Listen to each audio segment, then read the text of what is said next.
Livro O Poder do Subconsciente, do Dr. Joseph Murphy. Capítulo 16. O subconsciente e as relações humanas harmoniosas. Estudando este livro, você aprende que o seu subconsciente é uma máquina gravadora que reproduz fielmente tudo o que nela se grave.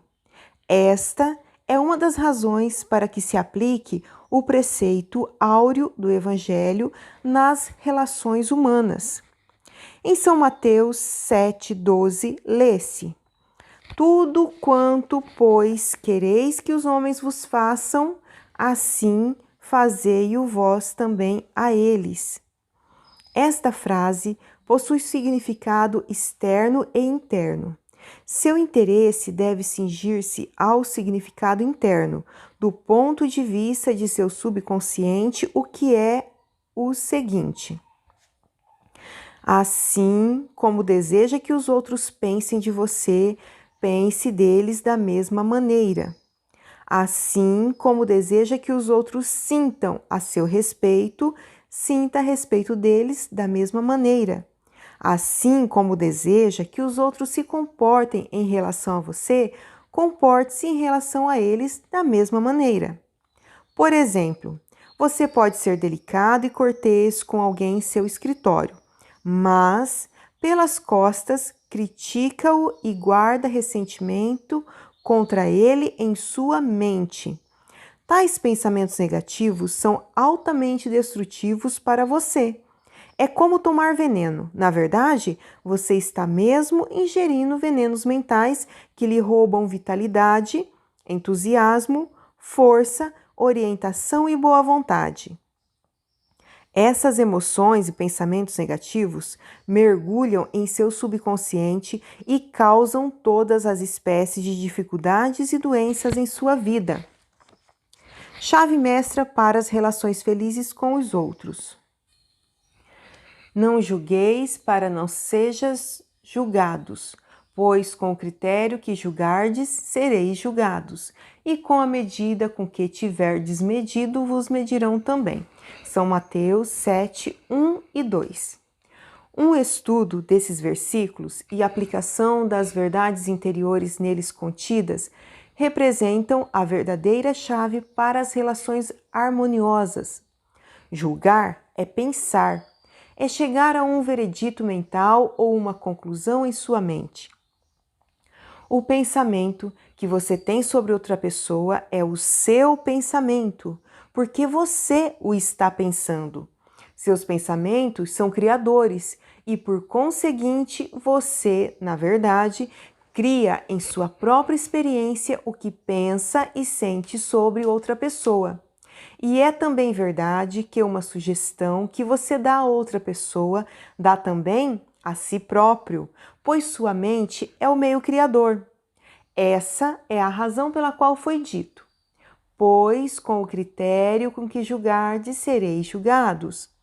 Quando você conhece essa lei e a maneira pela qual trabalha o seu subconsciente, você toma cuidado em pensar, sentir e agir corretamente em relação às outras pessoas.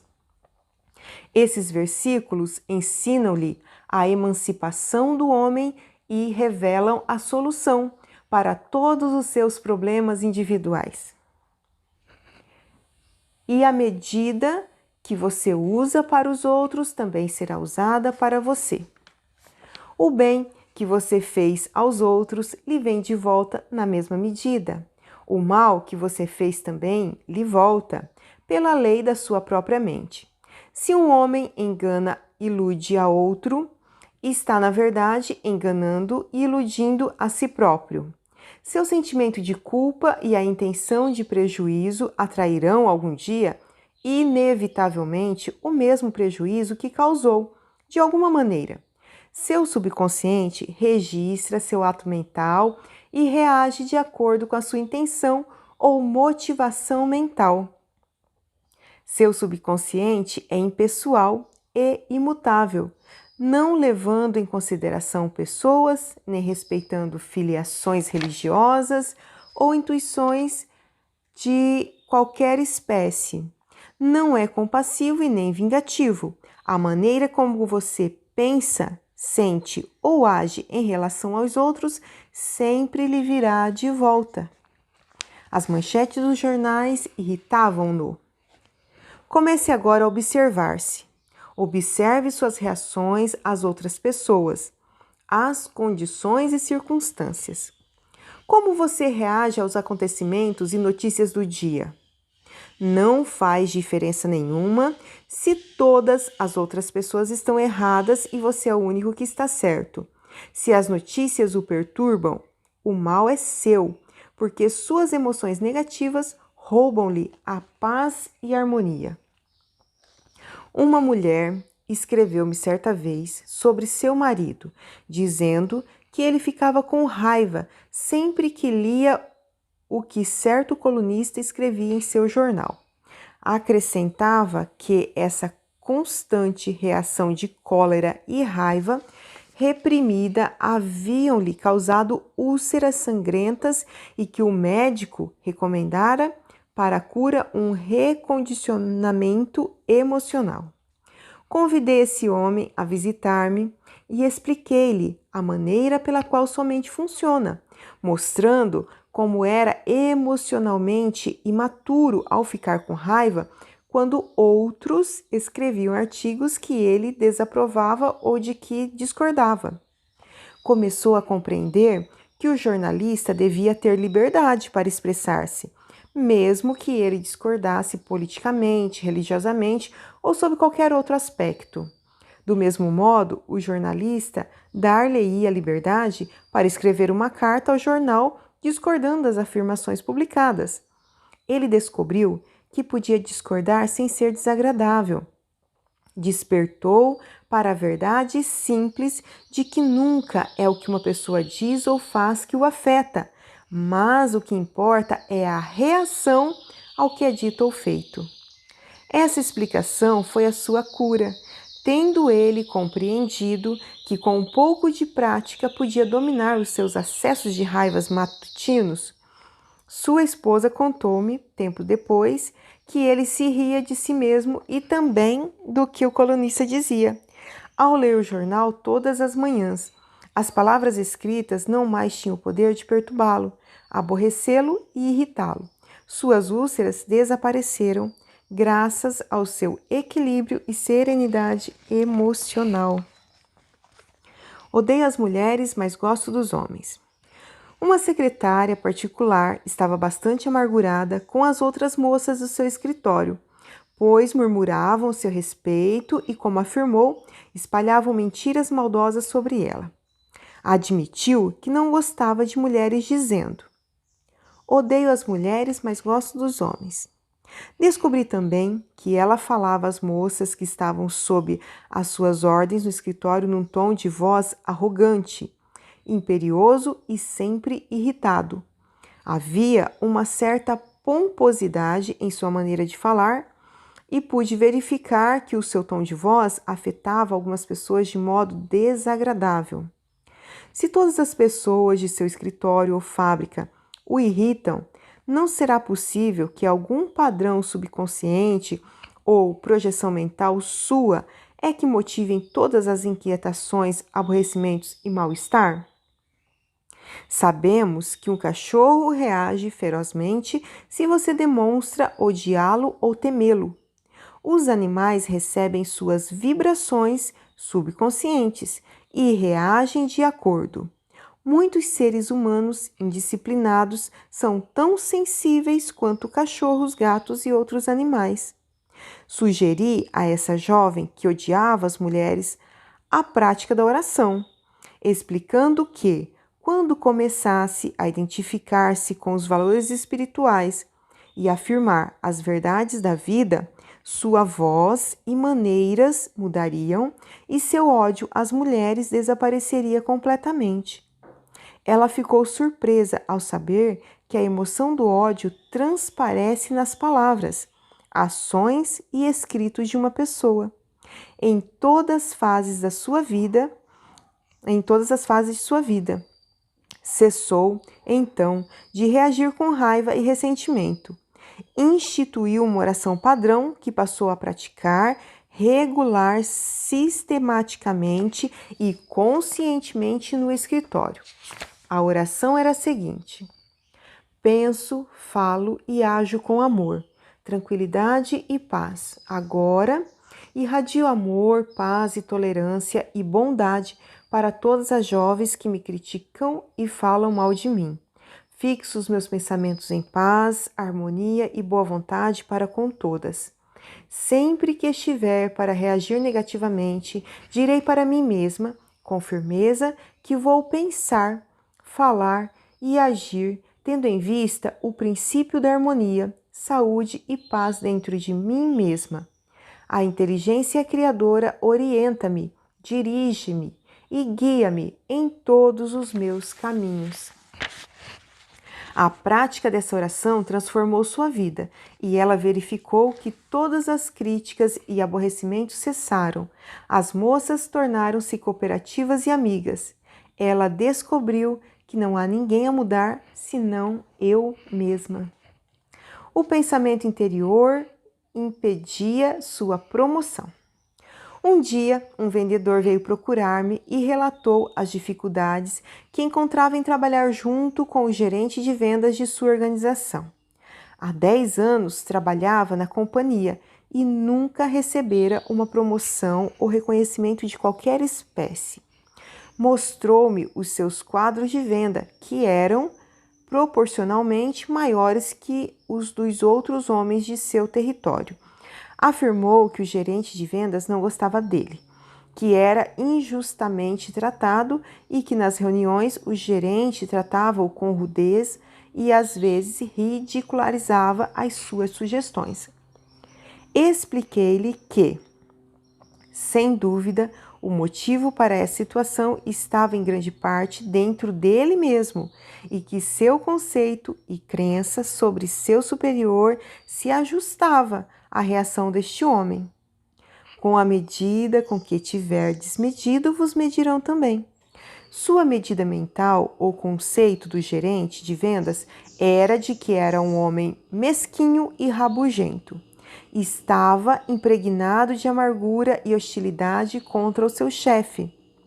A caminho do trabalho, mantinha uma vigorosa conversa consigo mesmo, cheia de críticas, argumentos mentais, recriminações e denúncias contra o gerente de vendas.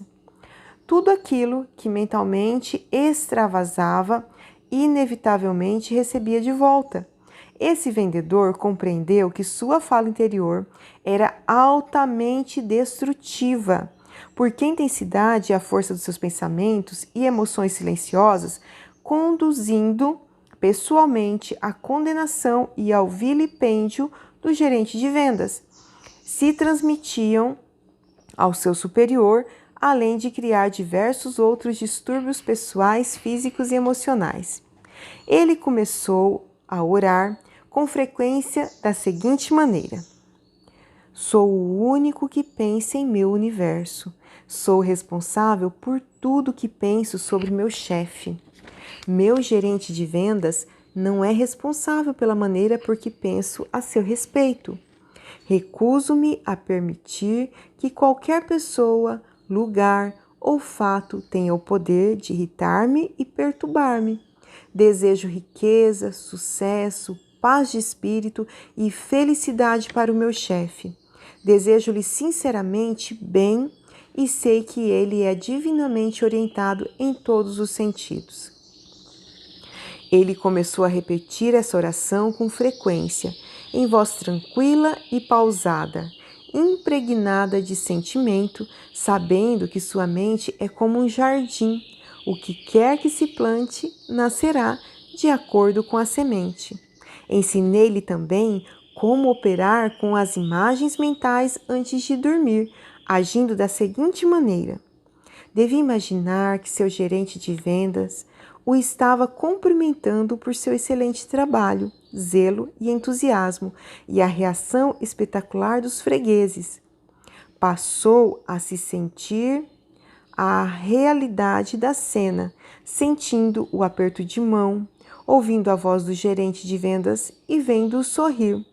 Ele realizou um verdadeiro cinema mental, dramatizando da melhor maneira possível. Noite após noite, projetava esse filme mental, sabendo que seu subconsciente era a tela receptiva na qual ficariam impressas as suas imagens conscientes. Gradualmente, por um processo que pode ser classificado de osmose mental e espiritual, a impressão gravou-se em seu subconsciente. Automaticamente, a expressão manifestou-se. Pouco depois, o gerente de vendas chamou-o a São Francisco, cumprimentou-o por seu sucesso e deu-lhe o cargo de gerente da divisão de vendas, com uma centena de pessoas sob as suas ordens e um grande aumento de salário. Quando ele mudou seu conceito e a avaliação do chefe, ele reagiu de acordo, tornando-se emocionalmente amadurecido. O que qualquer outra pessoa diga ou faça não pode realmente aborrecê-lo ou irritá-lo, a menos que você o permita. A única maneira de aborrecê-lo é através do seu próprio pensamento. Para ficar com raiva, por exemplo, você terá que passar antes por 4 estágios mentais. Primeiro, começar a pensar sobre o que disseram. Depois, decide ficar com raiva e gera uma emoção de raiva. Resolve então agir e talvez retruque na mesma moeda. Veja que tudo, o pensamento, a emoção, a reação e a ação, tudo se desenvolve em sua própria mente. Quando você se torna emocionalmente amadurecido, não responde negativamente às críticas e ressentimentos dos outros. Agir assim significa que você desceu ao baixo estado de vibração mental e passou a fazer parte da atmosfera negativa do outro. Identifique-se com seu objetivo na vida e não permita que nenhuma pessoa, lugar ou coisa o desviem do seu senso interior de paz, tranquilidade e radiante saúde. O significado do amor nas relações humanas harmoniosas. Freud, o austríaco fundador da psicanálise, disse que a personalidade, se não tiver amor, enfraquece e morre. O amor inclui a compreensão, a boa vontade e o respeito pela divindade na outra pessoa. Quanto mais amor você emanar e transpirar, mais amor receberá de volta. Se você fere o eu de outra pessoa e a sua avaliação de si mesma, certamente não conseguirá conquistar a sua boa vontade. Reconheça que todas as pessoas gostam de ser amadas e apreciadas e consideradas importantes no mundo. Compreenda que os outros têm consciência do seu verdadeiro valor e que, como você, sentem a dignidade de ser uma expressão do princípio único da vida, que anima todos os homens. Em assim pensando conscientemente, você eleva a outra pessoa e esta lhe retribui seu amor e boa vontade. Ele odiava audiências. Um ator contou-me que o público apupou-o em seu primeiro aparecimento no palco. Acrescentou que a peça era muito ruim e que, fora de dúvida, não desempenhava um bom papel. Admitiu-me francamente que, por muitos meses, odiou os espectadores. Chamava-os de insensíveis, palermas, estúpidos, ignorantes, tolos, etc.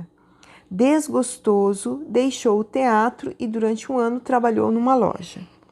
Um dia, um amigo convidou-o para assistir a uma conferência em Nova York sobre o tema Como Viver em Harmonia Consigo Mesmo. Essa conferência mudou inteiramente a sua vida. Voltou ao palco e passou a orar com sinceridade pelos espectadores e por si próprio.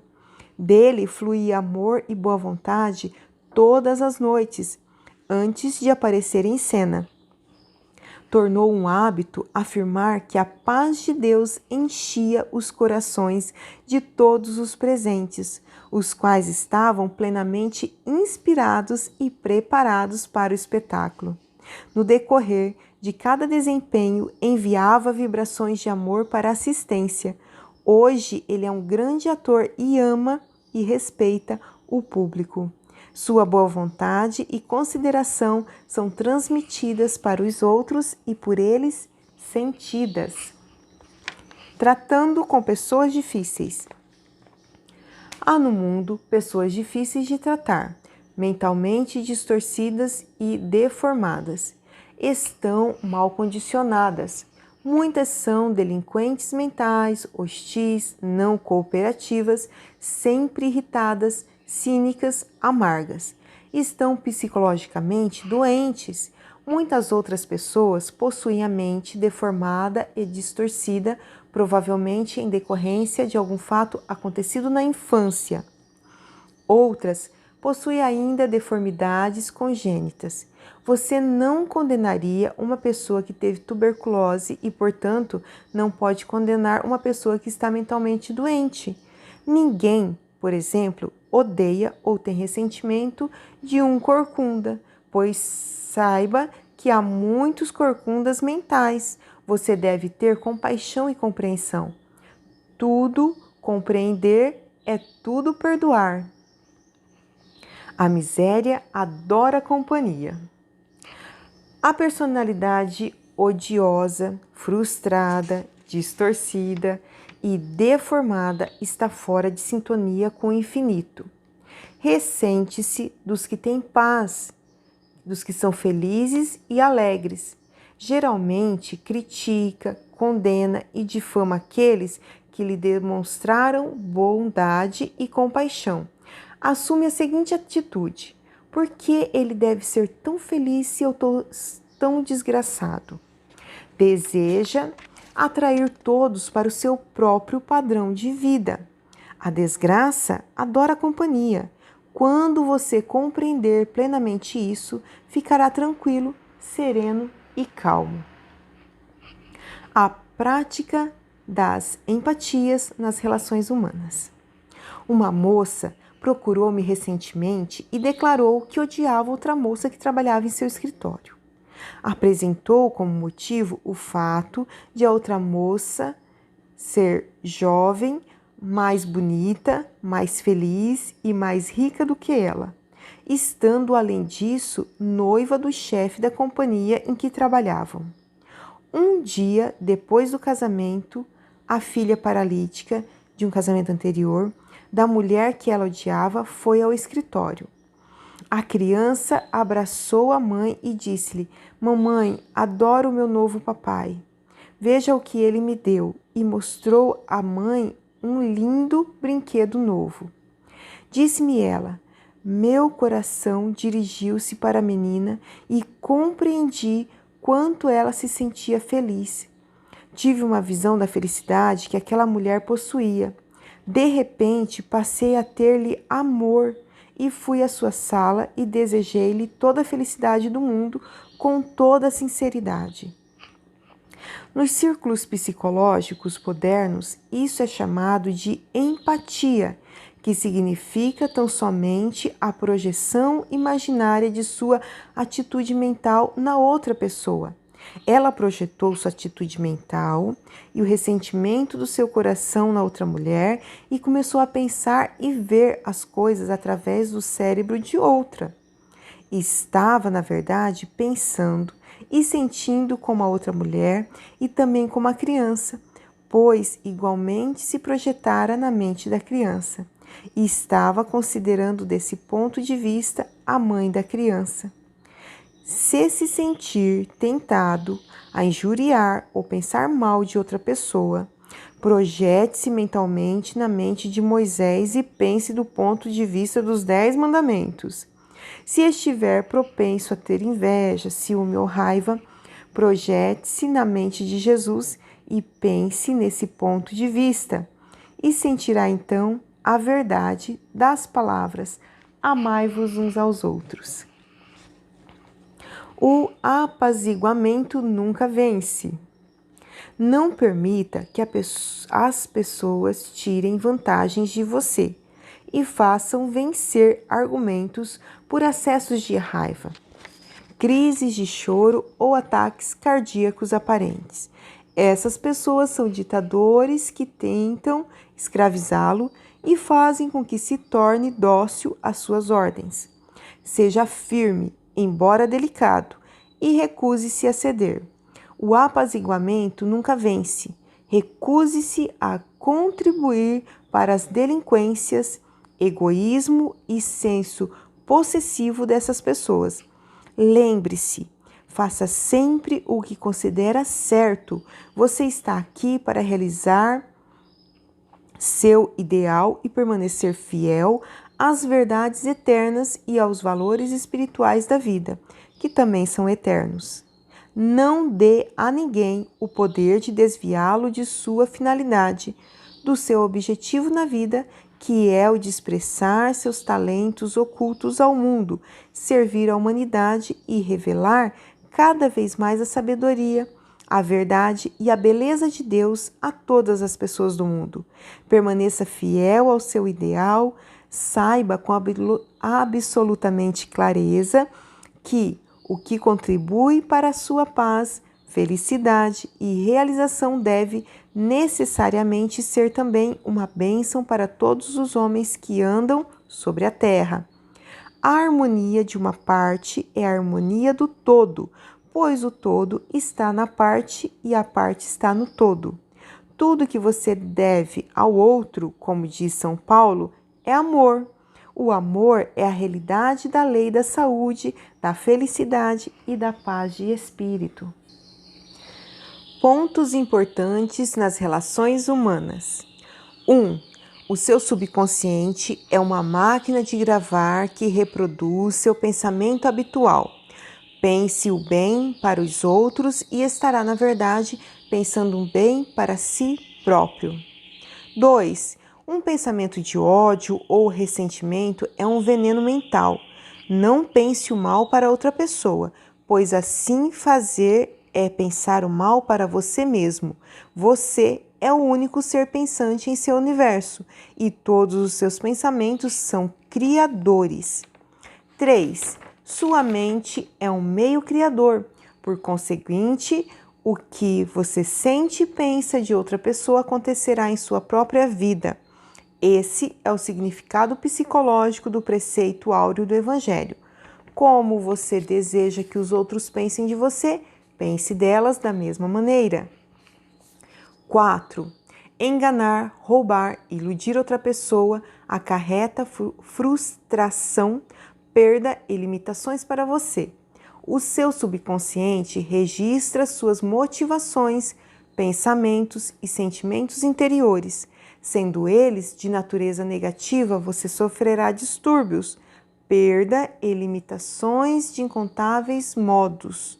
Na verdade, o que você faz a outra pessoa está fazendo a si próprio. 5. O bem que você faz, a bondade que demonstra, o amor e boa vontade que irradia virão de volta multiplicadas vezes para você por inúmeros caminhos. 6. Você é o único ser pensante em seu mundo.